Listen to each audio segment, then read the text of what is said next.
अस्सलामु अलैकुम। अऊज़ु बिल्लाहि मिनश शैतानिर रजीम।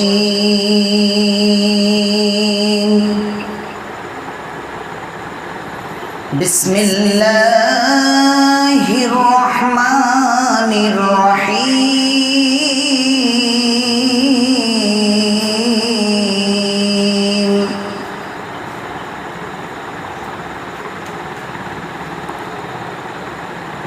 फ़ज़्कुरूनी अज़्कुरुकुम वश्कुरू ली वला तकफ़ुरून।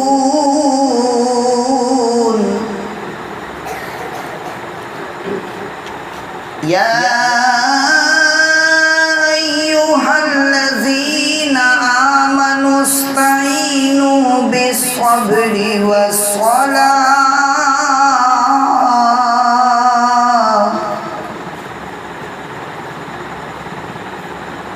इन्नल्लाहा मअस्साबिरीन।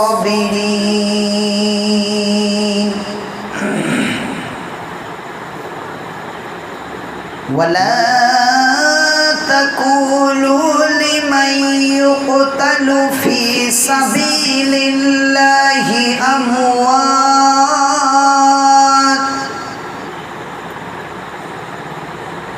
बल अहयाउ वलाकिन ला तशऊरून।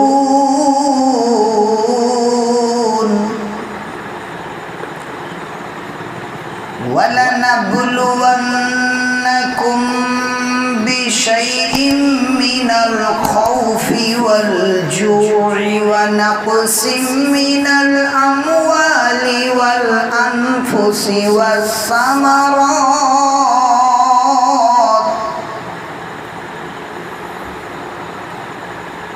वबश्शिरिस साबिरीन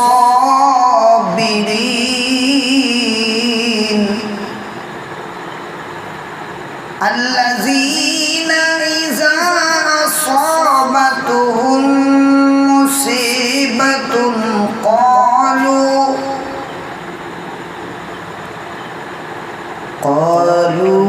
इन्ना लिल्लाहि व इन्ना इलैहि राजिऊन।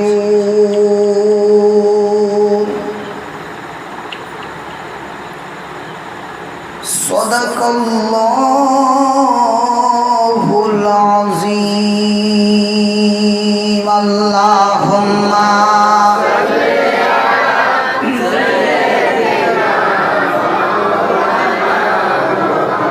व अला आलि सय्यिदिना शफ़ीआना व मौलाना मुहम्मद। जोड़े जोड़े सल्ले अला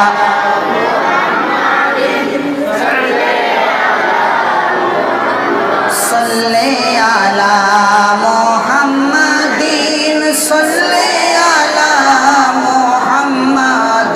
हरदम ज़ुबान से निकालो पाक नामे मुहम्मद। हरदम ज़ुबान से निकालो शफ़ीआना मुहम्मद। अल्लाहुम्मा सल्ले अला सय्यिदिना मौलाना मुहम्मद व अला आलि सय्यिदिना शफ़ीआना व मौलाना। বিশ্ব নবীর আগমনে বিশ্ব নবীর আগমনে এই জগৎ হলো উজালা। বিশ্ব নবীর আগমনে এই জগৎ হলো উজালা। মধুর নামটি জপ সবে বসে মুমিন নিরালায়। আল্লাহুম্মা সাল্লি আলা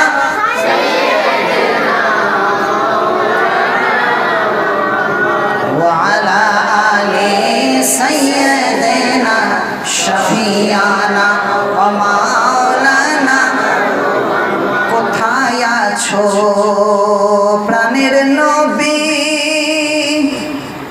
কোথায় আছো প্রাণের নবী আমাদেরকে ছাড়িয়া কোথায় আছো প্রাণের নবী আমাদেরকে ছাড়িয়া নবী বিনা কি লাভ হবে এই দেশেতে বাঁচিয়া আল্লাহুম্মা সাল্লি আলা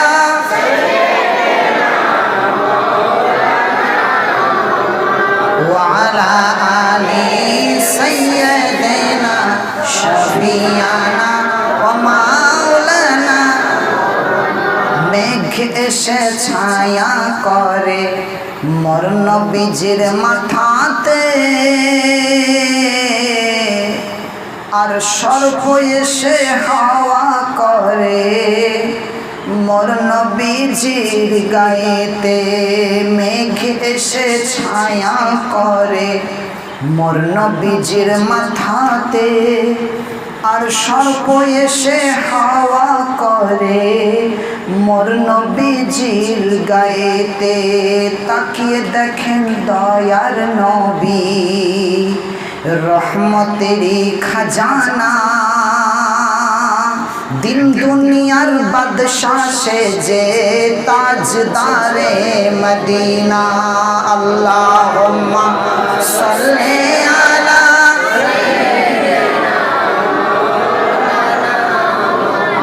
وعلى آل سيدنا شفيعنا ومولانا محمد মরুভূমির গরম বালু নরম গায়ে হাত বুলাই আর সূর্য এসে উকি মারে মুখ দেখে তার লজ্জা পাই মরুভূমির গরম বালু নরম পায়ে হাত বুলাই আর সূর্য এসে উকি মারে মুখ দেখে তার লজ্জা পাই চাঁদের মতো চাঁদ পেয়ে ওহাই রইলে না মা আমিনা চাঁদের মতো চাঁদ পেয়ে ওহাই রইলে না মা আমিনা দিন দুনিয়ার বাদশাহ সেজে তাজদারে মদিনা আল্লাহুম্মা সাল্লি আলা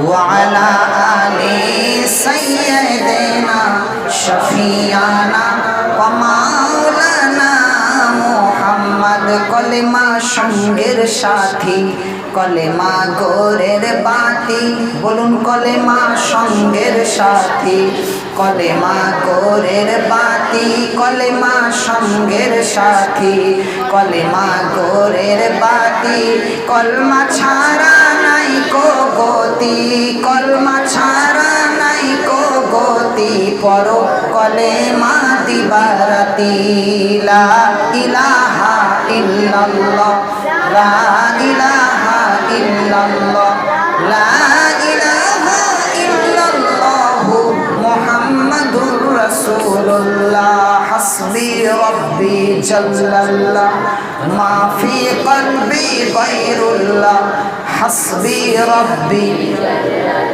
মা ফি কলবি গায়রুল্লাহ নূরে মুহাম্মদ সাল্লাল্লাহু লা ইলাহা ইল্লাল্লাহ লা ইলাহা ইল্লাল্লাহ লা ইলাহা ইল্লাল্লাহ মুহাম্মাদুর রাসূলুল্লাহ আল্লাহুম্মা সাল্লি আলা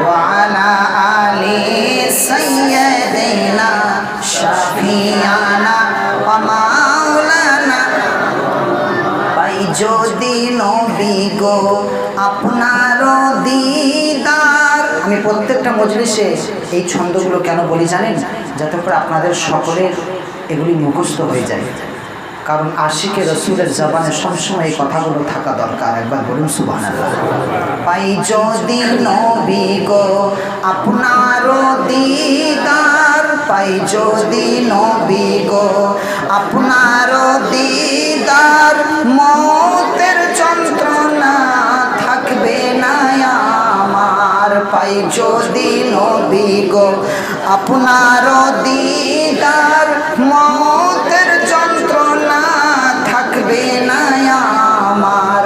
দয়া যে করিয়া দিও গো দিদার, ইয়া রাসূলুল্লাহ ইয়া রাসূলুল্লাহ ইয়া হাবিবাল্লাহ। আমার মতের নিদান কালে, আমার মতের নিদান কালে থাকিও নবীজি আমার শিয়রে। নবী মুস্তাফা যদি মৃত্যুর সময় আমার আপনার পাশে এসে যায়, তাহলে আমি আপনি বেশাক জান্নাতে। বলুন সুবহানাল্লাহ। আল্লাহর প্রিয় রাসূল দোজাহানের বাদশা বলছেন, যে ব্যক্তি আমাকে স্বপ্নে দেখলো সে যেন সত্যি দেখলো। নবীকে কেউ যদি স্বপ্নে দেখে, আল্লাহ রাসূল বলছেন সে আমাকে সত্যি দেখলো।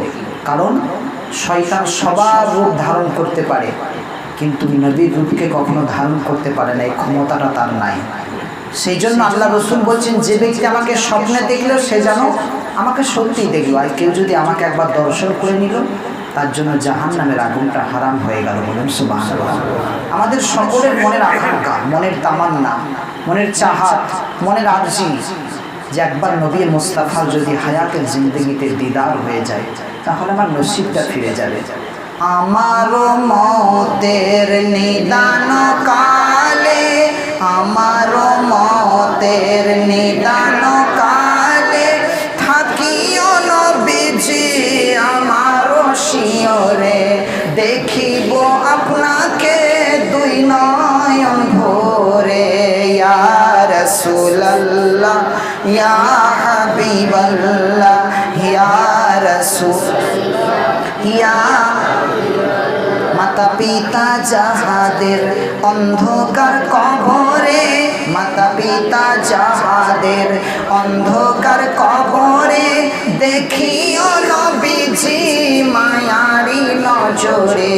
মাতা পিতা যাহাদের অন্ধকার কবরে, দেখিও নবীজি মায়ারি নজরে। সুপারিশ করিয়া তরাইও মিজানে, ইয়া রাসূলুল্লাহ ইয়া হাবিবাল্লাহ ইয়া রাসূলুল্লাহ। কবরে মুনকার নেকির আসিয়া সওয়াল করিবেন বসাইয়া। কবরে তিনটি প্রশ্ন করা হবে, তোমার রব কে, তোমার দিন কি, মা কুনতা তাকুনু ফি হাক্কি হাযার রাজুল। নবী মুস্তাফাকে কবরে হাজির করে জিজ্ঞাসা করা হবে, ইনার সম্পর্কে তোমার ধ্যান ধারণা কি, চিনো, এনাকে জানো। যদি কেউ আশিকে রাসূল হন, নবীর প্রেমিক হন, দেখি বলে দেবেন ইনি হলেন আমার দোজাহানের বাদশা। এবার জোরে বলেন না সুবহানাল্লাহ। মা কুনতা তাকুনু ফি হাক্কি হাযার রাজুল, হাদিস শরীফের ভিতরে আছে। জানি না কার কবরে নবী মুস্তাফাকে হাজির করে জিজ্ঞাসা করা হবে। আর কোন ব্যক্তি সেদিন, কোন আশিকে রাসূল নবী মুস্তাফাকে চিনতে পেরে যাবে। আর যদি নবী মুস্তাফাকে চিনতে পেরে যান, নবী মুস্তাফা যদি আপনাকে চিনতে পেরে যান, আহা, তাহলে তো আমার আপনার জন্য জাহান্নামের আগুন হারাম হয়ে যাবে। কবরে মুনকার নেকির আসিয়া সওয়াল করিবেন বসাইয়া, মুনকার নেকির আসিয়া সওয়াল করিবেন বসাইয়া। তখন দিও গো নবীজি পর্দা উঠাইয়া, কান্দিব আপনার দুই কদম ধরিয়া, ইয়া রাসূলুল্লাহ ইয়া হাবিবাল্লাহ ইয়া রাসূলুল্লাহ ইয়া। শাফায়াতের অধিকার হাতেতে আপনার, শাফায়াতের অধিকার হাতেতে আপনার। তরাইও নবীজি উম্মত গুনাহগার, শাফায়াতের অধিকার হাতেতে আপনার। তরাইও নবীজি উম্মত গুনাহগার। হাসরে মিজানে সুপারিশ করিও ইয়া রাসূলুল্লাহ ইয়া হাবিবাল্লাহ ইয়া রাসূলুল্লাহ। কঠিন হাসরে মহাবিপদের দিনে, কঠিন হাসরে মহাবিপদের দিনে তরাইও নবীজি উম্মত বলে। আমরা যে বড়ই অধম গুনাহগার ইয়া রাসূলুল্লাহ ইয়া হাবিবাল্লাহ ইয়া রাসূলুল্লাহ ইয়া হাবিবাল্লাহ। আল্লাহুম্মা সাল্লি আলা মাওলানা মুহাম্মদ ওয়া আলা আলি সাইয়্যিদিনা শাফিয়ানা ওয়া মাওলানা মুহাম্মদ। সাল্লি আলা মুহাম্মাদিন সাল্লি আলা মুহাম্মাদিন সাল্লি আলা মুহাম্মদ। हरदम जुबान से निकालो पाक नामे मोहम्मद, हरदम जुबान से निकालो शफियाना मोहम्मद। अल्लाहुम्मा सल्ले अला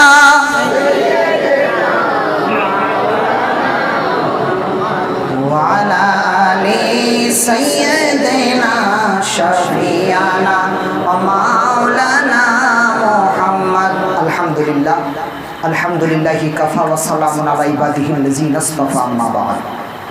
फ़अऊज़ु बिल्लाहि मिनश शैतानिर रजीम। बिस्मिल्लाहिर रहमानिर रहीम।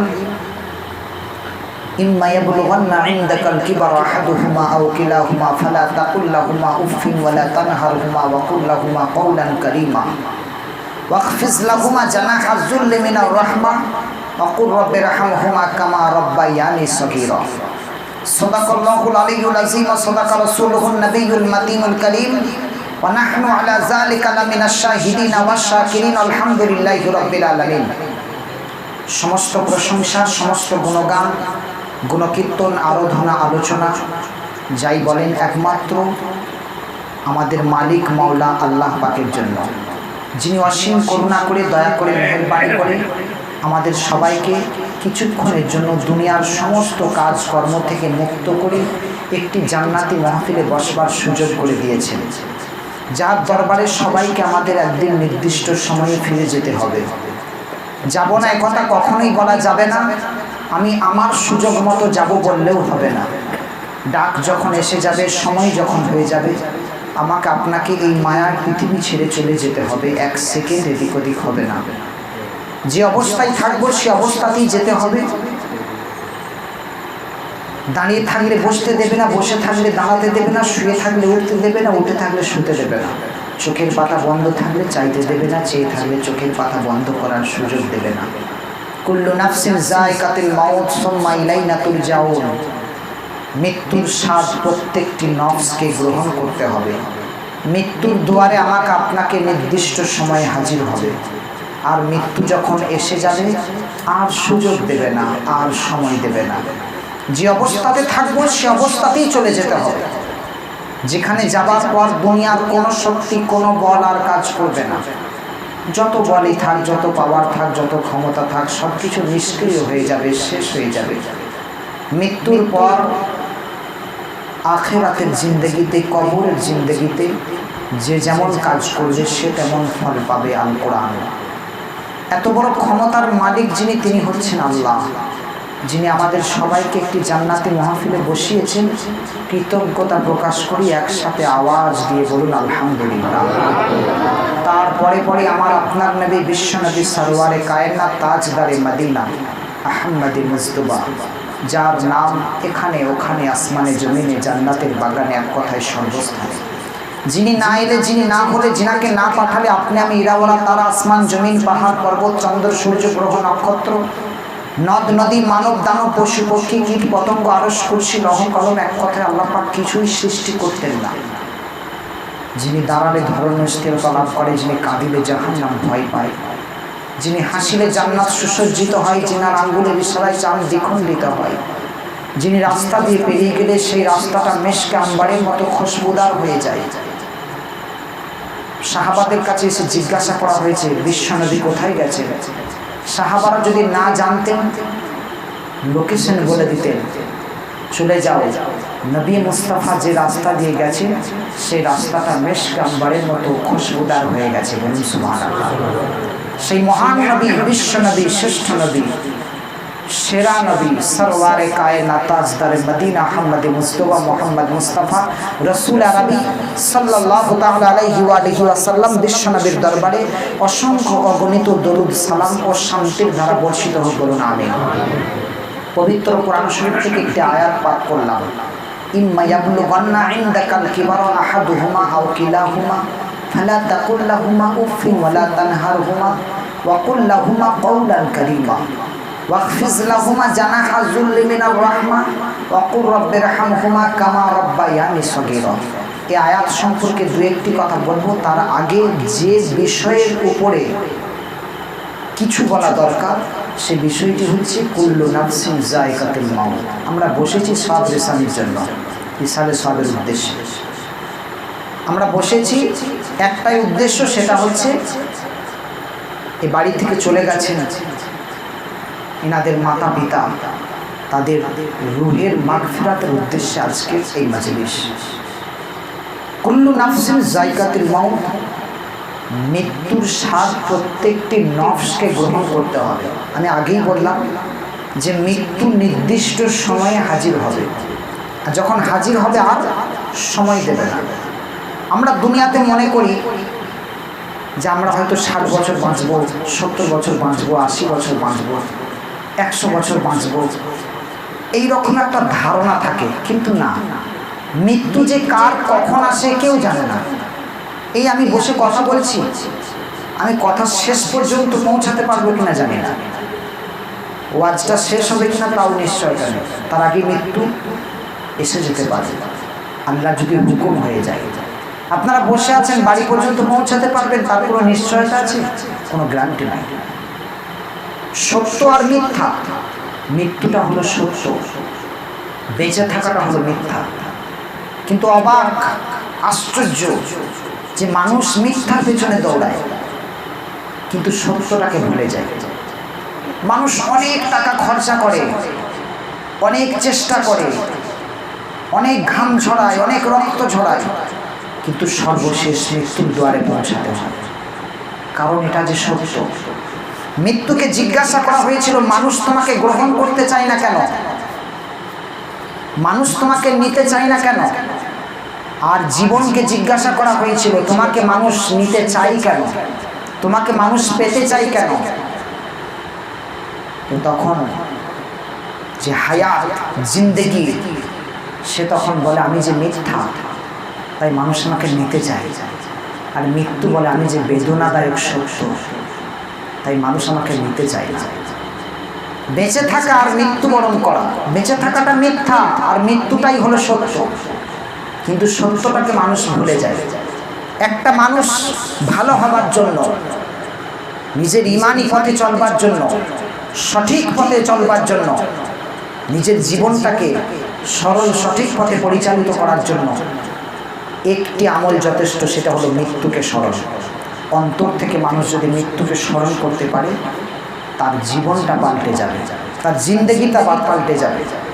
কারণ মানুষ যদি একবার অন্তর থেকে ভেবে নেয় আমাকে মৃত্যুর দুয়ারে পৌঁছাতে হবে, কখন যে মৃত্যু এসে যায়, কিভাবে যে এসে যায় কিচ্ছু জানি না, এটা যদি মানুষ একবার ভেবে নেয়।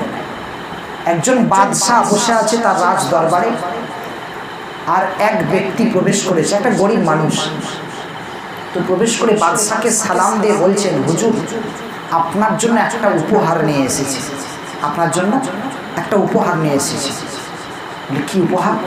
বড় মূল্যবান, আমি তো গরিব মানুষ হুজুর, তো অনেক কষ্ট করে একটা সুন্দর খুব দামি একটা পেয়ালা আপনার জন্য নিয়ে এসেছি। একটা পেয়ালা খুব শৌখিন, খুব সুন্দর। তো সত্যি পেয়ালাটা যখন বাদশার সামনে পেশ করা হচ্ছে, বাদশা দেখে অবাক হয়ে যায়, এত সুন্দর পেয়ালাটা। বাদশাহ নিজেও আশ্চর্য হয়, দরবারের সবাই আশ্চর্য হয়েছে। সত্যি পেয়ালাটা বড় মূল্যবান, খুব সুন্দর পেয়ালাটা। ঠিক সেই সময় পাশেই বসেছিলেন উজির আজম। তিনি তখন বলছেন, হুজুর, এই পেয়ালার মধ্যে আপনার দুঃখ মুসিবত দেখতে পাচ্ছি, এই পেয়ালাটার মধ্যে আপনার দুঃখ মুসিবত দেখতে পাচ্ছি, কষ্ট দেখতে পাচ্ছি। বাদশাহ বলে, আশ্চর্য ব্যাপার, সবাই খুশি এই পেয়ালাটা দেখে, আমি বাদশাহ নিজে এমন পেয়ালা কখনো দেখিনি, আমি নিজেও খুব মন থেকে খুশি, আর তুমি একই কথা বলছো, খুশিটাকে তুমি শেষ করে দিতে চাইছো, তুমি বলছো এই পেয়ালার মধ্যে দুঃখ দেখতে পাচ্ছি, আপনার কষ্ট দেখতে পাচ্ছি। বলে, আজ্ঞে হ্যাঁ হুজুর। কথাটা শেষ হয়নি, বাদশার হাত থেকে পেয়ালাটি ছাড়া যায়, পড়ে যায়, সঙ্গে সঙ্গে মাটিতে পড়ে চূর্ণ বিচ্ছিন্ন হয়ে যায়, ভেঙে টুকরো টুকরো হয়ে যায়। বাদশাহ কষ্ট পেল। উজির আজম বলেন, হুজুর, এই জন্যই বলেছিলাম এটা মূল্যবান ঠিকই, কিন্তু দেখুন না, নিমেষের মধ্যে আপনার হাত থেকে সেটা পড়ে গেল। আর যত দুঃখ মুসিবত, যত কষ্ট আপনার মধ্যে এসে গেল, আমরা যেটা দেখছি এটা আসলে সারা জীবন যে সৌন্দর্যটা থাকবে এটা নয় হুজুর, যে কোনো মুহূর্তে আসতে পারে। এটা দুনিয়া, আপনি ধরে নেন না। এই মূল্যবান যে পেয়ালাটা, এটা দুনিয়ার সঙ্গে তুলনা করুন, কি খুবসুরত, কি সুন্দর, কি মনোরম, কি আকর্ষণীয়, কিন্তু নিমেষের মধ্যে আধার নেমে আসবে। আপনি নিজের চোখগুলো একবার বন্ধ করেন, দেখুন সব অন্ধকার। মৃত্যু যখন মানুষের দুয়ারে পৌঁছাবে আর সময় দেবে না। কুল্লু নাফসিন যায়কাতুল মাউত। মৃত্যু নিয়ে কথা বলতে গেলে অনেক সময়, আমি মূল কথায় ফিরে যাবো। একবার দরুদ শরীফ পড়ি। আল্লাহুম্মা সাইয়্যিদিনা মাওলানা মুহাম্মদ ওয়া আলা আলি সাইয়্যিদিনা শাফিয়ানা ওয়া মাওলানা মুহাম্মদ সাল্লি আলা মুহাম্মদ। পড়েন সাল্লি আলা মুহাম্মাদিন। হরদম जुबान से निकालो पाक नामे मोहम्मद। हरदम जुबान शफियाना মোহাম্মদ। আচ্ছা বলুন তো, নবীকে দেওয়ার জন্য আমাদের কাছে কি আছে? আমার নবী দুনিয়ার বুকে আসছেন উম্মতি উম্মতি বলে, যতদিন দুনিয়াতে হায়াতের জিন্দেগিতে থাকলেন উম্মতি উম্মতি বলে কাঁদছেন, পাগল। আজকে তিনি মদিনা শরীফে সেই উম্মতি উম্মতি বলে ডাকছেন। কঠিন হাসরের ময়দানে সেখানে উম্মতি উম্মতি বলে চিৎকার করবেন, কাঁদবেন। তার নবীর তো পুরো জিন্দেগি সবটা সময়ই তার উম্মতের জন্য। আমরা কি দিচ্ছি নবীর জন্য? আমাদের কাছে নবীকে দেবার জন্য কি আছে? একটাই, দরুদে নাজরানা। একবার বলা যাবে সুবহানাল্লাহ? দরুদে নাজরানা। যে মজলিসে যত বেশি দরুদ শরীফ পাঠ করা হবে, সেই মজলিসের সৌন্দর্যতা তত বেশি প্রকাশ পাবে আল্লাহ পাকের দরবারে। মজলিসের অলংকারী হলো দরুদে নাজরানা। যত বেশি দরুদ শরীফ পাঠ করা হবে, মজলিসের সৌন্দর্যতা প্রকাশ পাবে। এটা আমরা বুঝতে পারবো না, আমরা মনে করবো হয়তো আরো কিছু কথা বললে হয়, কিন্তু আমার নবীর জন্য মূল দরুদ শরীফ। একটা দরুদ শরীফ বলে সঙ্গে সঙ্গে 10টা আপনার সওয়াব মিলবে, 10টা নেকি আপনার আমলনামায় জমা হয়ে যাবে, 10টা গুনাহ আপনার জীবনের মাফ হয়ে যাবে, 10টা গোলাম আজাদ করার সমান সওয়াব মিলবে, 10 গুণ মর্যাদা আল্লাহর নিকটে বেড়ে যাবে। বলুন সুবহানাল্লাহ। একবার দরুদ শরীফ পড়বে। যে যত বেশি দরুদ শরীফ পাঠ করবে, কঠিন কিয়ামতে হাসরের ময়দানে বিচারের দিন তত বেশি নবীর নিকটে থাকবে। দরুদের কত বরকত, কত ফজিলত, কত মর্যাদা, কত দাম আল্লাহর দরবারে রয়েছে। আসুন পড়ি। আল্লাহুম্মা সাল্লি আলা মাওলানা মুহাম্মদ ওয়া আলা আলি সাইয়্যিদিনা শাফিয়ানা ওয়া মাওলানা। পবিত্র কোরআন শরীফ থেকে আয়াত করেছিলাম, ইম্মা ইয়াবলুগান্না ইনদাকাল কিবারা আহাদুহুমা আও কিলাহুমা ফালা তাকুল লাহুমা উফফিন ওয়া লা তানহারহুমা ওয়া কুল লাহুমা কাওলান কারীমা ওয়াখফিজ লাহুমা জানাহা যুল্লি মিনার রাহমা ওয়া কুল রাব্বিরহামহুমা কামা রাব্বায়ানি সগীরা।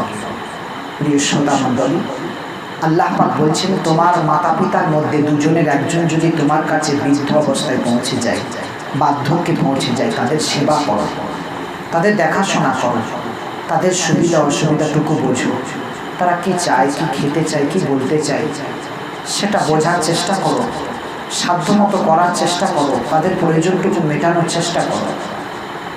ইম্মা ইয়াবলুগান্না ইনদাকাল কিবারা আহাদুহুমা আও কিলাহুমা ফালা তাকুল লাহুমা উফফিন ওয়া লা তানহারহুমা। তাদেরকে কষ্ট দিও না, ব্যথা দিও না, এতটুকু কষ্ট দিও না, এই শব্দটুকু বলো না। তোমার সারা জীবনের আমলগুলো বরবাদ হয়ে যাবে, শেষ হয়ে যাবে, তুমি টের পাবে না। তারা যদি দুনিয়ার বুকে জীবিত থাকে, বেঁচে থাকে, তাদের সেবা করো। তারা যদি দুনিয়ার বুক থেকে চলে যায়, তাদের জন্য দোয়া করো। এই বাড়িতে প্রত্যেক বৎসর হয় একই দিনে মাতা পিতার উদ্দেশ্যে। আমাদের সকলের উচিত মা বাপের উদ্দেশ্যে প্রত্যেক বৎসর বাড়িতে একটা করে মাহফিল দেওয়া। আমরা কি দিই? সবাই দিই না। এটা তাদের হক, এটা তারা পেতে চায়। হাদিস খুলুন, বানোয়াট কথা নয়। তারা চাতক পাখির নাই তাকিয়ে থাকে সন্তানদের দিকে। সন্তানরা আমাকে মনে রেখেছে না ভুলে গেছে? আমাকে খেয়াল রেখেছে? আমরা যে ছিলাম তাদেরকে কত ভালোবাসা, তাদেরকে স্নেহ দিয়ে কষ্ট করে লালিত পালিত করে বড় করেছিলাম। মা কবরে শুয়ে শুয়ে এটা চিন্তা করে না? এটা কি ভাবে না? 10 মাস 10 দিন গর্ভে ধারণ করেছি, কত কঠিন যন্ত্রণা সহ্য করে তাকে দুনিয়ার আলো দেখিয়েছি। ছোট্ট থেকে, শিশু থেকে আস্তে আস্তে তাকে বড় করে তুলেছি। আজকে আমি কবরে আমি চলে এসেছি। বাপ কি চিন্তা করে না? কিছুটা হলেও তো সে সঞ্চয় করে সন্তানের জন্য রেখে যাওয়ার চেষ্টা করে নাকি? কিচ্ছু করে না পিতা? কিছু তার অবদান নাই? আপনাকে যে বড় করে তুলেছে, উপযুক্ত করে তুলেছে, এটাই হলো পিতার সবচাইতে বড় অবদান। এই ঋণ কখনো শোধ করা যাবে না। আল্লাহর প্রিয় রাসূল দোজাহানের বাদশা মসজিদে নববীতে বসে আছেন। একজন সাহাবা গিয়ে বলছেন, ইয়া রাসূলুল্লাহ, আমার মাকে আমি কাঁধে করে বয়ে নিয়ে 7 বার হজ করিয়েছি। কবার? 7 বার। আমি ঋণ শোধ করতে পেরেছি, আমার মায়ের ঋণ। আল্লাহ রাসূল একটা মুচকি হাসি দিয়ে বললেন, ওরে সাহাবা, ছুটেছি মাকে কাঁধে করে নিয়ে 7 বার হজ করিয়েছি, আমার মায়ের ঋণকে আমি শোধ করতে পারিনি। আল্লাহ রাসূল সাল্লাল্লাহু আলাইহি ওয়াসাল্লাম বললেন, যদি তোমার গায়ের চামড়া দিয়ে 2টো জুতো তৈরি করে তোমার মাকে পরিয়ে দাও, 1 ফোঁটা তোমার মায়ের দুধের ঋণকে শোধ করতে পারবে না। একবার জোরে বলেন না সুবহানাল্লাহ। তুমি কি মায়ের ঋণ শোধ করবে? পারবে না। আল্লাহর প্রিয় রাসূল দোজাহানের বাদশার দরবারে একজন সাহাবা গিয়ে বলছেন, ইয়া রাসূলুল্লাহ, আমার টাকা নেই, আমার পয়সা নেই যে আমি হজে যাব, আমি হজ করতে পারছি না। আমার রাসূল বললেন, তোমার মাতা পিতা জীবিত আছে? বলে, হ্যাঁ ইয়া রাসূলুল্লাহ। বলে, মায়ের মুখটা সকালবেলায় দেখবে ভক্তির নজরে, ভালোবাসার নজরে, এটা আমার মা।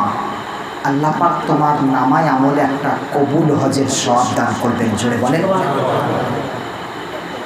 সাহাবা জিজ্ঞাসা করলেন, ইয়া রাসূলুল্লাহ, আমার মাতা পিতা আপনার প্রতি কুরবান হয়ে যাক, যদি কোনো সন্তান তার পিতা মাতার দিকে ভক্তির নজরে, ভালোবাসার নজরে দিনে 70 বার করে তাকায়, আল্লাহর প্রিয় রাসূল বলছেন, আল্লাহর ভান্ডারে কোনো কমতি নাই, আল্লাহর ভান্ডারে কোনো কমতি নাই। আল্লাহ পাক তার নামায় আমলে 70টা কবুল হজের সওয়াব লিখে দেন। জোরে বলেন না সুবহানাল্লাহ। আল্লাহ রাসূল এত মর্যাদা কেন দিয়ে গেলেন? সেই মা বাপ যদি কবরের তলায় পড়ে থাকে, তাদের জন্য কিছু দেওয়া উচিত নয়? আমরা সবাই দিই না, সেই জন্য আজকে বলা। সবাই আমরা করি না, মা বাপকে মনে রাখি না। কবরের কাছে গিয়ে একটু তাদের জন্য একটু দোয়া করব, একটু জিয়ারত করবো মা বাপের কবরটা, সেও সময় হয় না আমাদের। তাদের জন্য কিছু পাঠাবো, তারা কি চাইছে? তারা খাবার চাইছে, টাকা পয়সা চাইছে, গাড়ি বাড়ি চাইছে? না না, আপনি 2 রাকাত নামাজ পড়েও তো তাদের উদ্দেশ্যে পাঠাতে পারেন। একটা কোরআন শরীফ খতম করেও তো আপনি তার রুহের মধ্যে বক্সে দিতে পারেন। আপনি একটা সূরা তেলাওয়াত করেও তো আপনার মাতা পিতার কবরের মধ্যে বক্সে দিতে পারেন। এটাও তো তাদের কাছে পৌঁছায়।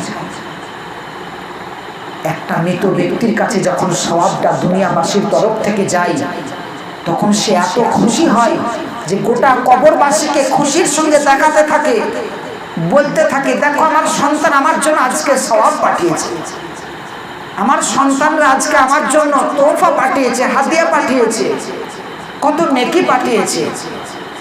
তারা খুশির সঙ্গে দেখাতে থাকে, কত খুশি হয় তারা, কত তারা আনন্দিত হয়। এটা তাদের গর্ব।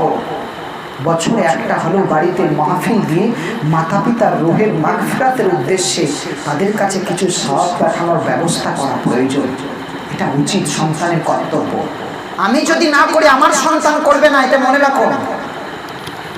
আপনি যদি না করেন আপনার সন্তান আপনাকে ভুলে যাবে, আপনার জন্য কিচ্ছু পাঠাবে না। আমরা কি ভাবছি চিরদিন থাকবো দুনিয়াতে? না, আমাদেরকে ছাড়তেই হবে দুনিয়া। হায়াত শেষ হচ্ছে, একটার পর একটা দিন দেখতে পাচ্ছেন না? কিছু ছেলে বলছে যে জি শুক্রবারগুলো কি তাড়াতাড়ি চলে আসছে, শুক্রবারগুলো কি তাড়াতাড়ি চলে আসছে। আসলে তা নয়, সময় অতিবাহিত হচ্ছে তাড়াতাড়ি, সময় চলে যাচ্ছে। সময় কারোর জন্য অপেক্ষা করে না, সময় ঠিক অতিবাহিত হবে, তাড়াতাড়ি চলে যাবে, আমরা বুঝতেই পারবো না হায়াত কিভাবে ফুরিয়ে যাচ্ছে, আমরা কিভাবে আস্তে আস্তে মৃত্যুর দুয়ারে পৌঁছাচ্ছি, আমরা কিভাবে মৃত্যুর দিকে এগিয়ে যাচ্ছি, আমরা বুঝতেই পারছি না। আস্তে আস্তে যে আমরা মৃত্যুর দুয়ারে পৌঁছাতে চলেছি, আমাদের সেটা খেয়াল নাই। একটি লোক ছিল একটি জায়গাতে, তার নাম হাতেম আলী। কি নাম বললাম? বলুন বলুন। হাতেম আলী। বয়স তার 30 বছর। কত বছর বয়স? 30 বছর। এই 30 বছর বয়সে বেচারা কোরআন শরীফ পড়ে, 5 ওয়াক্ত নামাজ পড়ে, জিকির আজকার করে, তাহাজ্জুদের নামাজও পড়ে। কিছু মানুষ আছে দেখবেন দুনিয়াতে খুব অহংকারী, তারা বলে বেড়ায় মানুষকে আমি তাহাজ্জুদ পড়ি, কিন্তু আপনি জেনে রাখুন তারা পড়ে না। বলে বেড়ায় কিন্তু আজকে তাহাজ্জুদটা পড়লাম, ওই জন্য ফজরে উঠতে একটু দেরি হয়ে গেল, মানে বলে বেড়ায় তারা। এটা অহংকার। আরে আপনি তাহাজ্জুদ করেন, আপনি বলছেন কেন এইভাবে? হ্যাঁ, আপনার জানার থাকলে আপনি জেনে নেবেন যে তাহাজ্জুদের নিয়ম কানুন কি, কিভাবে আদায় করতে হয়, তাহাজ্জুদ কত রাকাত পড়তে হয়, কোন সূরা দিয়ে পড়লে ভালো হয়, এটা আলাদা। কিন্তু আমি বলে পারবো মানুষকে আজকে তাহাজ্জুদ পড়লাম, আমি প্রত্যেকদিন তাহাজ্জুদ পড়ি বাবু, এটা অহংকার হয়ে যাচ্ছে না? যাররা পরিমাণ অহংকার যদি দিলের মধ্যে থাকে, জান্নাতের দরজাগুলো বন্ধ থাকবে আপনার জন্য। লিখেলেন কথাটা। যাররা পরিমাণ, সামান্য পরিমাণ অহংকার যদি দিলের মধ্যে থাকে, জান্নাতের দরজাগুলো বন্ধ থাকবে আপনার জন্য, খোলা হবে না। আপনার জান্নাতে কোনো ঠাঁই নেই। অহংকার এত খারাপ জিনিস, কিন্তু কিছু মানুষ আছে দেখবে। তো লোকটির নাম হাতেম আলী, বয়স তার 30 বছর, 5 ওয়াক্ত নামাজ পড়ে, তাহাজ্জুদের নামাজও পড়ে, জিকির আজকার দরুদ শরীফ যা কিছু আছে মোতাবেক, শরীয়ত মোতাবেক চলবার চেষ্টা করে, মোটামুটি নিজেকে দিনের পথেই রেখেছে। তো মানুষটি বড় পরেশগার, দিনদার, খোদা ভীরু। তো অসহ্য গরম একদিন রাতের বেলা, তো ঘুম আসছে না। দেখবেন প্রচণ্ড গরম হলে মানুষের ঘুম ধরে না, তখন কি করে? যদি ঘুম না আসে বা কারেন্টটা চলে যায়, এখন তো ফ্যান পাখা ঘুরছে, ধরুন পাখা নেই, কারেন্টও চলে গেছে, তখন কি করবেন? একটু বাইরে ঘুরে, বাইরের বাতাসটা একটু গায়ে লাগুক, গাটা ঠান্ডা হবে, তারপর আবার শুরু। এটাই আমরা করে থাকি। হাতেম আলীর ঘুম আসছে না, অসহ্য গরম। তো রাতের বেলায় ঘর থেকে বেরিয়ে একটু রাস্তায় চলাফেরা করছে, যাতে শরীরটা একটু ঠান্ডা হয়ে যায়, তারপর ঘুমাবো। তো ঘুরছেন, রাত তখন 12টা বাজে। কটা? 12টা। হঠাৎ দেখতে পাই তার সামনে এক বিশাল দেহওয়ালা এক ব্যক্তি তার দিকে এগিয়ে আসছে। লোকটির চেহারা এমন ভয়ঙ্কর, দেখলেই ভয় লেগে যাবে। তো হাতেম আলীর দিকে অবাক, কি রে বাবা, কোনো রাক্ষস বটে কিনা? তো তো হাতেমালি ছুটে পালাতেও পারছে না আর এগোতেও পারছে না, পাথরের মতো দাঁড়িয়ে গেছে বেচারা, থরথর করে কাঁপছে।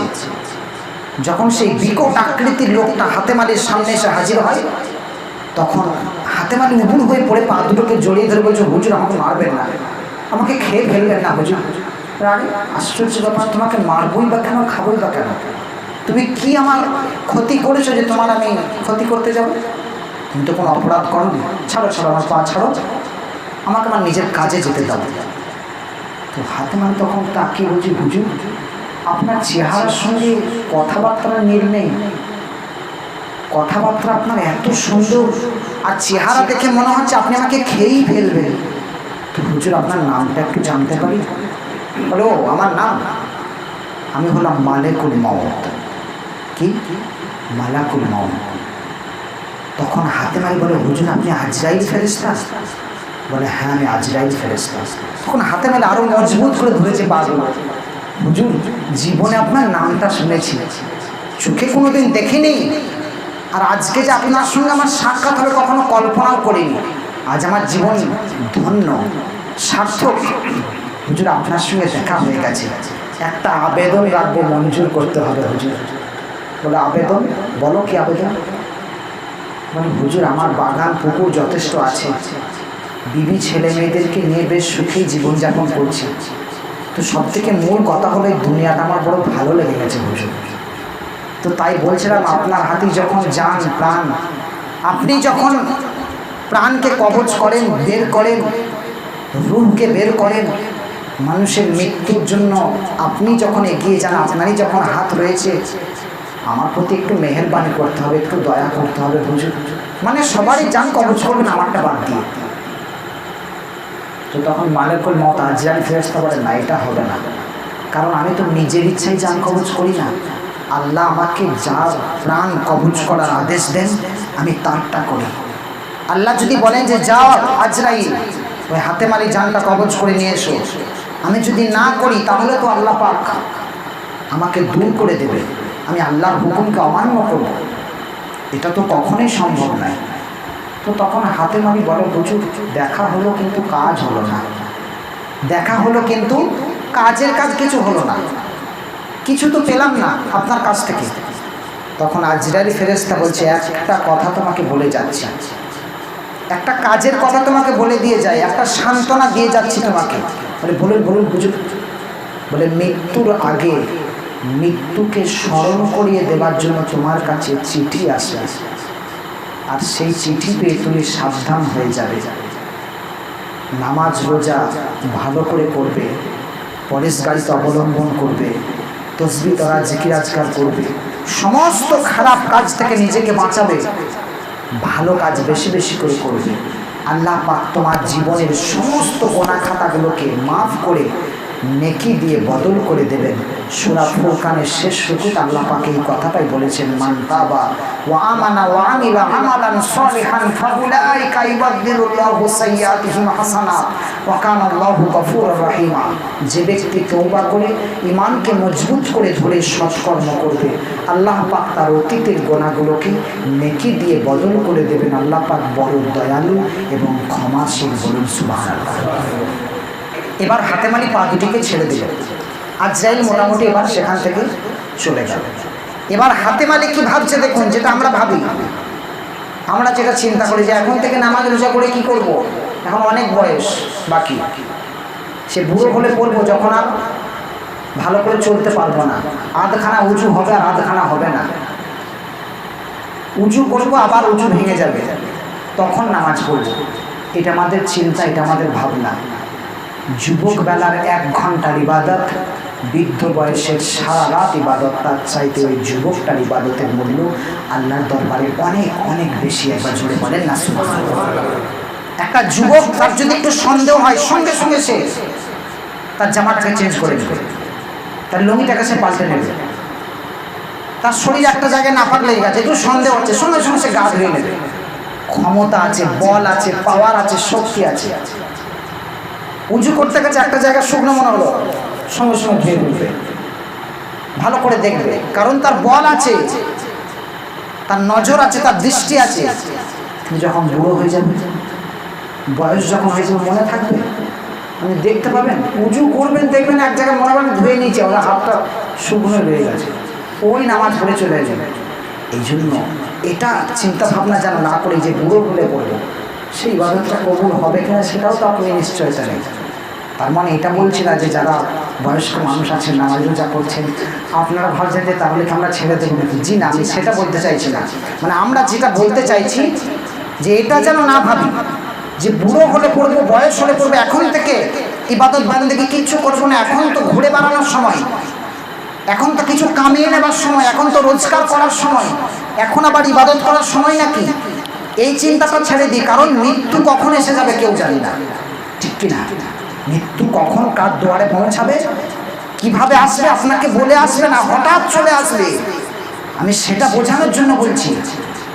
আজরাইল ফেরেশতা সেখান থেকে চলে গেল। হাতেম আলী এবার ভাবছে কি জানেন, তখন তো তার 30 বছর বয়স, সে তো যুবক তখন। হাতেম আলী ভাবছে মৃত্যুর আগে মৃত্যুকে স্মরণ করে দেওয়ার জন্য চিঠি পাবো, এখন থেকে নামাজ রোজা করে কি লাভ? নামাজ ছেড়ে দেবে, কোরআন পড়া ছেড়ে দেবে, যে কি আজকাল যা কিছু ছিল সব বাদ দিয়ে এবার চুরি ডাকাতি ছিনতাই গুন্ডামি ভান্ডামি যত রকমের খারাপ কাজ শুরু করে দিল। সারা গ্রামে সারা এলাকায় একটা ত্রাসের রাজ্য সৃষ্টি করে ফেলল। মানুষের খারাপ পথে চলে গেছে, ইবাদত বান্দেগি সব বাদ দিয়ে দিয়েছে। এদিকে বয়স বাড়তে বাড়তে 90 বছরের বৃদ্ধি পরিণত হয়েছে। কত বছর বয়স? 90 বছর। এখন সে চোখের ঝাপসা দেখে, ভালো করে দেখতে পায় না, দাঁতগুলো সব পড়ে গেছে, মজাও তার টুটে গেছে। 7 বার কেউ হজম করতে, এখন 1 বার কেউ হজম করতে পারে না। দৃষ্টিশক্তিও কমে গেছে, চুল সব সাদা হয়ে গেছে। এক কথায় 90 বছরের বৃদ্ধ, ভাবুন কেমন হবে। কিন্তু তার চিন্তা, তার ভাবনা যে চিঠি পাবো, এই চিন্তাতে সে সব ছেড়ে বসে আছে। এদিকে 90 বছরের বৃদ্ধ বিছানায় শুয়ে আছে। রাত 12টা বাজে, মাথার কাছে কে যেন এসে দাঁড়ালেন। তো বৃদ্ধ মানুষ, কে বাবা আমার মাথার কাছে এসে দাঁড়াবে? বলে চিনতে পারছো না? 60 বছর আগে দেখা হয়েছিল, তখন রাত 12টা বাজে, অসহ্য গরম, মনে পড়ে? বলে ও হো আজরাইল ফেরেশতা, আপনার কথা কি ভোলা যায়? আপনার কথা আমি ভালোভাবে স্মরণ রেখেছি হুজুর। এই দেখুন না, আপনি ভুলে গেলেন, মরণের আগে স্মরণ করে দেওয়ার জন্য চিঠি দেওয়া হলো। আচ্ছা, চিঠির অপেক্ষা আমি বসে আছি, নামাজ রোজা সব ইবাদত বান্দেগি তো ছেড়েই দিয়েছি, আর এত দেরিতে আপনি চিঠি দিতে এলেন? 90 বছর বয়স হয়ে গেছে আমার, এত দেরি? আজরাইল ফেরেশতা বলে চিঠি দিতে নয়, তোমার জান কবজ করতে এসেছি, তোমাকে নিয়ে যাওয়ার জন্য এসেছি, তোমার মৃত্যুর জন্য আমি এসেছি। বৃদ্ধ তখন বলে মানে? তুই বলে চিঠি দেওয়া হবে, সে চিঠির অপেক্ষা আমি সব ছেড়ে ছুড়ে দিয়ে আমি খারাপ কাজে লিপ্ত হয়েছি, ভাবলাম যে চিঠির পর তওবা তিল্লাহ করে একটু ভালো কাজ করব, আর এখন বলছো জান কবজ করতে এসেছি। বলে 1খানা 2খানা নয়, কয়েক হাজার নয়, কয়েক লক্ষ চিঠি দেওয়া হয়েছে তোমাকে। চিঠি মানে তোমাকে সতর্ক করা হয়েছে, সিগন্যাল এসেছে তোমার কাছে, সতর্ক বাণী এসেছে তোমার কাছে, তুমি সতর্ক হওনি, সাবধান হও। চিঠি দেওয়া হয়েছে আমাকে, কয়েকটা চিঠি দেখাও। বলে ওরে মিয়া, খাম পোস্ট কাটিয়ে চিঠি আসে না, মরণের চিঠি অন্যভাবে আসে, বুঝে নিতে হয়। আয়নার সামনে দাঁড়িয়ে যখন মাথার দিকে তাকিয়ে দেখলে একটা চুল তোমার সাদা হয়েছে, তখন ভাবতে হতো মরণের চিঠি এসে গেছে, আমার হায়াত শেষ হচ্ছে, আমি মৃত্যুর দিকে এগোচ্ছি। তুমি ভেবেছিলে তোমার কতগুলো চুল সাদা হয়েছে? ভাবো, একটা দাঁত যখন পড়ে গেল, ভেবেছিলে এই দাঁত ছিল আমার, কত ক্ষমতা ছিল দাঁতের, সে দাঁতের পাওয়ার শেষ হয়ে গেল, নষ্ট হয়ে গেল। আমার কাছে সিগন্যাল আসছে, সতর্ক বার্তা আসছে, একটা দাঁত চলে গেল, মানে আমি এগোচ্ছি আস্তে আস্তে মৃত্যুর দিকে। তোমার সব দাঁতগুলো তো পড়েছে, তোমার খেয়াল হয়নি, তোমার মনে পড়েনি, তুমি বুঝতে পারোনি যে তুমি মৃত্যুর দিকে এগোচ্ছো, তোমার কাছে সিগন্যাল আসছে, সতর্ক বাণী আসছে। এত সতর্ক করা পরেও তুমি যখন সাবধান হও, তোমার হতভাগার আর নিস্তার নাই। এই বলে মালিকুল মউত আজরাইল ওই হাতেম আলীর জানটা কবজ করে চলে গেল। আমি বোঝানোর জন্য বললাম, মৃত্যু যে কার কখন এসে যায় কিভাবে আসবে আমরা কেউ জানি না। আমরা সাবধান হই, সতর্ক হই, আজ থেকে, এখন থেকে, এই মুহূর্তে থেকেই ভাবি। সত্যিই তো, একবার ভেবে দেখুন না, নিজের নফসের দিকে খেয়াল করুন, চোখ দুটো বন্ধ করে ভাবুন আর চিন্তা করুন যে কখন মৃত্যু আসবে কেউ জানে না। এই দুনিয়া কিচ্ছু নয়, সব ছেড়ে দিয়ে চলে যেতে হবে একাই। সেখানে সাথী হবে কি আমার, সঙ্গী হবে কি আমার, এটা একটু ভাবি। যাই হোক, আজকের মজলিস সবে সালের মজলিস, এই সালে সাবের মাহফিল, মাতা পিতার উদ্দেশ্যে আজকের এই মাহফিল, তাদের মাগফিরাতের উদ্দেশ্যে। আমি আয়াত রেখেছিলাম, মাতা পিতা যদি কবরের মধ্যে চলে যায় তাদের জন্য দোয়া করো, তাদের কাছে কিছু পাঠানোর জন্য ব্যবস্থা করো, কারণ তারা সেটা আশাই থাকে। দুনিয়াবাসীর দিকে তারা তাকিয়ে থাকে, তার সন্তানদের দিকে তারা তাকিয়ে থাকে। আল্লাহ পাক নিজের শিক্ষা দিয়েছেন একটা দোয়া পবিত্র কোরআনে। পড়ুন দোয়াটা আমার সাথে, রব্বের হামহুমা কামা রব্বায়ানি সগীরা, রব্বের হামহুমা কামা রব্বায়ানি সগীরা। আল্লাহ পাক নিজে শিখিয়েছেন দোয়াটা। মাতা পিতার জন্য দোয়া করো, তাদের জন্য দোয়া করো যে আল্লাহ, আমার মা বাপ আমাকে যেমন ছোটবেলায়, শিশুবেলায় স্নেহের কোলে, ভালোবাসার কোলে লালিত পালিত করে বড় করেছিল, আজকে তারা কবরে চলে গেছে, আজকে তারা আমার কাছ থেকে সরে গেছে, তুমি তোমার রহমতের কোলে তাদেরকে ঠাঁই দিও আল্লাহ, তাদেরকে লালিত পালিত করো আল্লাহ। মাতা পিতা এ বড় অমূল্য সম্পদ। দুনিয়ায় বেঁচে থাকলে তাদের খেদমত করতে হবে, আর দুনিয়ার বুক থেকে চলে গেলে তাদের জন্য কিছু পাঠানোর ব্যবস্থা করতে হবে, যেটা আজকের একটা এই যে ব্যবস্থা। আল্লাহ পাক আমাদের সকলকে আজকের মজলিসের সমস্ত কথার উপরে মানবার এবং আমল করার তৌফিক দেন, বলুন আমিন। ওয়া আখিরু দাওয়ানা আলহামদুলিল্লাহি রাব্বিল আলামিন।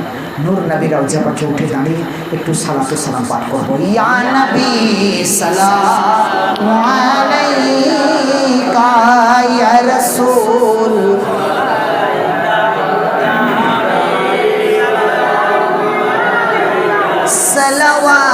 সালাওয়াতুল্লাহ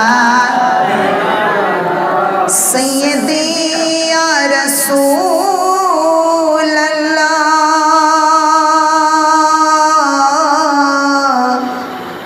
ওয়া ইয়া হাবিব আল্লাহ, ইয়া নবী সালাম লও আমার, ইয়া রাসূল সালাম লও সবার, ইয়া হাবিব সালাম লও এ বাংলার মোরা যে অধম গুনাহগার, ইয়া নবী সালাম, ইয়া রাসূল সালাম আলাইকা, ইয়া হাবিব সালাম আলাইকা, সালাওয়াতুল্লাহ। উম্মতের দরদি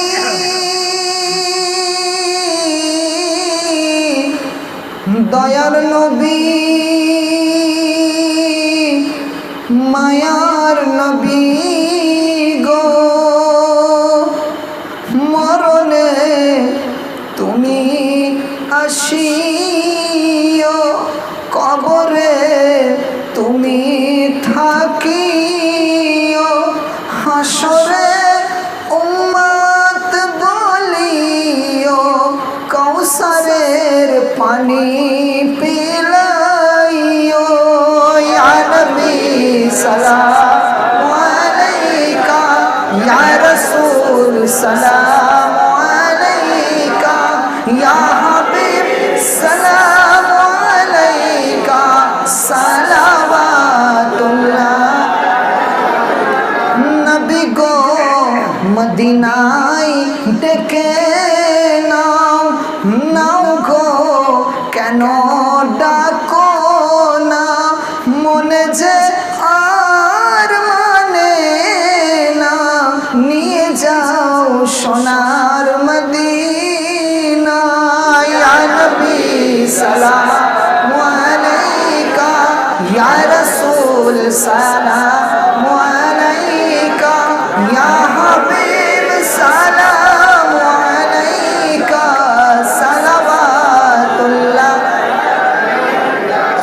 والسلام عليك يا رسول الله الصلاة والسلام عليك يا حبيب الله الصلاة والسلام عليك يا نبي الله الصلاة والسلام عليك يا خير الخلق كلهم وعلى آلك وأصحابك يا رحمة للعالمين يا رب صل وسلم دائما أبدا على حبيبك خير الخلق كلهم فيزال من الدرود والسلام على رسول نبي برك مدام بلغ العلا بكماله كشف الدجى بجماله حسنة الجميع خصاله صلوا عليه وآله الله رب محمد صلوا عليه وسلم نحن عباد محمد صلوا عليه وسلم أعوذ بالله من الشيطان الرجيم بسم الله الرحمن الرحيم الحمد لله رب العالمين الرحمن الرحيم مالك يوم الدين إياك نعبد وإياك نستعين اهدنا الصراط المستقيم صراط الذين أنعمت عليهم غير المغضوب عليهم ولا الضالين آمين بسم الله الرحمن الرحيم قل يا أيها الكافرون لا أعبد ما تعبدون ولا أنتم عابدون ما أعبد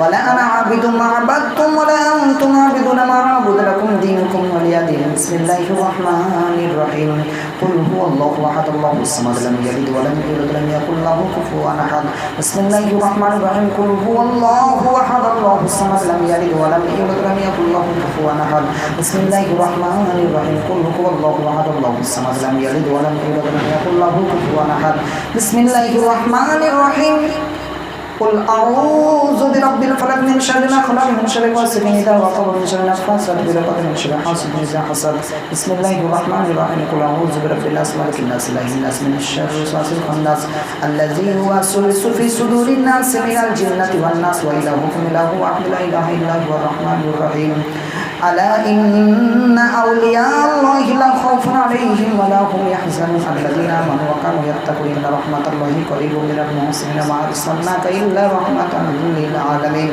سبحان ربك رب العزة عما يصفون سلام على المرسلين والحمد لله رب العالمين الفاتحة النبي صلى الله عليه وسلم اللهم آمين اللهم صل على سيدنا نبينا حبيبنا مولانا محمد المصطفى صلى والسلام عليك يا رسول الله صلى الله تعالى عليه وآله وسلم يا رب صل وسلم دائما أبدا على حبيبك خير الخلق كلهم ربنا فاغفر لنا ذنوبنا وكفر عنا سيئاتنا وتوفنا مع الأبرار অনন্ত সীম প্রেমময় তুমি বিচার দিনের স্বামী যত গুণগান লিখেছি মহান তোমারই অন্তর্জামী দুলোকে ভুলোকে সকলে ছাড়িয়া তোমারই চরণে পড়ি লুটাইয়া তোমার সকাশে যাচ্ছি হেসপতি তোমারই কন্যা কাবি সরল সঠিক পণ্যপন্থা মদের দাও গো বলি চালাও সে পথে যে পথে তোমার প্রিয়জন গেছে চলি যে পথে তোমার চির বিশ্বাস যে পথে ভ্রান্তি চির পরিতাপ হে মহাচালক মদের কখনো করো না সে পথগামী আল্লাহ সন্ধ্যার পর থেকে এতক্ষণ পর্যন্ত আল্লাহ জান্নাতের বাগানে বসে আমরা যা কিছু আলোচনা করেছি ভুল ত্রুটিগুলো ক্ষমা করে দাও তোমার দরবারেতে সহি শুদ্ধভাবে কবুল করে নাও আল্লাহ খাস করে পবিত্র কালামুল্লাহ শরীফ খতম করা হয়েছে মাবুদ আল্লাহ যে দুটি কোরআন শরীফ খতম করেছে আল্লাহ পড়ার মধ্যে উচ্চারণের মধ্যে ভুল ত্রুটিগুলো ক্ষমা করে দিয়ে তোমার দরবারেতে সহি শুদ্ধভাবে কবুল করে নাও সমস্ত শহরকে একত্রিত করে সর্বপ্রথম আকায় নামদার তাজদারে মদিনা আহমদ মুস্তফা মোহাম্মদ মুস্তাফা রসুল আরবি সাল্লাল্লাহু আলাইহি ওয়াসাল্লামের সোনার মদিনায় সবুজ গম্বুজের নিচে পবিত্র রওজা মুবারকে পৌঁছে দাও তেনার ওসিলা করে বাহানা করে সমস্ত সাহাবায়ে কেরাম তাবেঈন তাবেঈন মুসলিম আল্লাহ মতান্তরে 2,24,000 নবী পয়গম্বরের দরবারে সওয়াল খানকে পৌঁছে দাও জঙ্গ বদর জঙ্গ ওহদ জঙ্গ খন্দক জঙ্গ কারবালার ময়দানে যত শহীদানরা শহীদ হয়ে গেছেন সকলের দরবারে সওয়াল খানকে পৌঁছে দাও বিশ্বের বুকে যত ওলি আল্লাহ গৌস কুতুব আব্দাল ফকির মুমিন মুমিনাত মুসলিম মুসলিমাত সকলের দরবারে সওয়াল খানকে পৌঁছে দাও ভারতবর্ষের জমিনে যত আল্লাহর ওলি শুয়ে রয়েছেন আমার নাম জানা অজানা সকলের দরবারে সওয়াল খানকে পৌঁছে দাও এলাকাবাসী গ্রামবাসী যারা কবরের মধ্যে চলে গেছে আল্লাহ প্রত্যেকটা কবরবাসীর পাক রুহি সওয়াবখানাকে পৌঁছে দাও এই মজলিসে আমরা যারা হাত তুলেছি আমাদের আত্মীয় স্বজন যারা অন্ধকার কবরে পড়ে রয়েছে মাবুদ সকলকে মাফ করে দাও কবরগুলিকে আল্লাহ তুমি জান্নাতের বাগিচা বানিয়ে দাও খাস করে আল্লাহ যাদের উদ্দেশ্যে আজকে এই মাহফিল কায়েম করা হয়েছে সমস্ত সবকে আল্লাহ মাতা পিতার কবরের মধ্যে আল্লাহ পৌঁছে দাও দুনিয়া করতে গিয়ে দুনিয়ার মায়া মহাব্বতের কবলে পড়ে যদি কোনো অপরাধ করে থাকে ত্রুটি করে থাকে ভুল করে থাকে আল্লাহ মাফ করে আল্লাহ কবরকে জান্নাতের বাগিচা বানিয়ে দাও খাস করে আল্লাহ বাড়ি থেকে আরও যিনি চলে গেছেন যিনারা চলে গেছেন আল্লাহ সকলের কবরের মধ্যে সবখানাকে পৌঁছে দাও আল্লাহ কবরগুলিকে বেহেশতের বাগান বানিয়ে দাও তারা দুনিয়া করতে গিয়ে দুনিয়ার মায়া মহাব্বতের কবলে পড়ে যদি কোনো ত্রুটি করে থাকে, ভুল করে থাকে, আজকে তারা কবরের ভিতরে অসহায় অবস্থায় পড়ে রয়েছে। মাবুদ, সকলের কবরের আযাবগুলো কি আল্লাহ তুমি মাফ করে দিয়ে তাদেরকে জান্নাতি বলে ঘোষণা করে দাও। আল্লাহ সকলকে তুমি মাগফিরাত করে দাও। যদি কোনো ত্রুটি করে থাকে, অন্যায় করে থাকে, আল্লাহ অন্যায়গুলোকে তুমি মাফ করে দিয়ে সুহালতে থাকবার তৌফিক দাও। কঠিন হাসরের ময়দানে তাদের বিচারকে আসান করে দিয়ে তুলসিরাত বিজলির মতো পার করে বিনা হিসাবে জান্নাতুল ফিরদাউসে যাওয়ার তৌফিক দাও। এই বাড়ির মধ্যে সমস্ত রকমের বালা মুসিবত তুলে নিয়ে তোমার খাস রহমত নাজিল করে দাও। রুজি রোজগার খেতে খাবারের ব্যবসা বাণিজ্যের সর্ব জায়গায় তোমার রহমত দিয়ে ঘুরিয়ে দাও। এই বাড়ির সকল সন্তানদের বিপদ আপদ বালা মুসিবত থেকে আল্লাহ তুমি হেফাজত করে নাও। আল্লাহ গো, খাস করে আমাদের সকলকে আল্লাহ তুমি পরেজগার, দিনদার, মুত্তাকি বানিয়ে দাও। এই গ্রামের প্রত্যেকটা মানুষকে আল্লাহ তুমি পরেজগার বানিয়ে দাও। আল্লাহ গ্রামের মধ্যে সমস্ত রকমের বালা মুসিবত তুলে নিয়ে তোমার খাস রহমত নাজিল করে দাও। আমাদের একে অপরের মধ্যে মিল মহাব্বত, ভ্রাতৃত্ব, ভালোবাসা রেখে জীবনযাপন করার তৌফিক দাও। শয়তানি অসমস্যা, শয়তানি ধোঁকা, শয়তানি প্ররোচনা, শয়তানি সমস্ত অপকর্ম থেকে আমাদের সকলকে হেফাজত করে নাও। আল্লাহ গো, যা কিছু বললাম, যা কিছু বলতে বাকি রয়ে গেল, বাকিটুকু তোমার গাইবী খাজানা থেকে পূরণ করে দাও। হুজুরে পাক সাল্লাল্লাহু আলাইহি ওয়াসাল্লামের ওসিলায় আমাদের হাতগুলোকে কবুল করে নাও। রব্বানা তাকাব্বাল হাযিহিল ওয়াসিলাতা বিমুহাম্মাদিন সাল্লাল্লাহু আলাইহি ওয়াসাল্লাম ওয়া সাল্লাল্লাহু তাআলা আলা খায়রি খালকিহি সাইয়্যিদিনা মুহাম্মাদিন ওয়া আলা আলিহি ওয়া আসহাবিহি আজমাইন। সুবহানা রাব্বিকা রাব্বিল ইজ্জাতি আম্মা ইয়াসিফুন, আসসালামু আলাল মুরসালিন, আলহামদুলিল্লাহি রাব্বিল আলামিন। আমিন সুম্মা আমিন। লা ইলাহা ইল্লাল্লাহু মুহাম্মাদুর রাসূলুল্লাহ।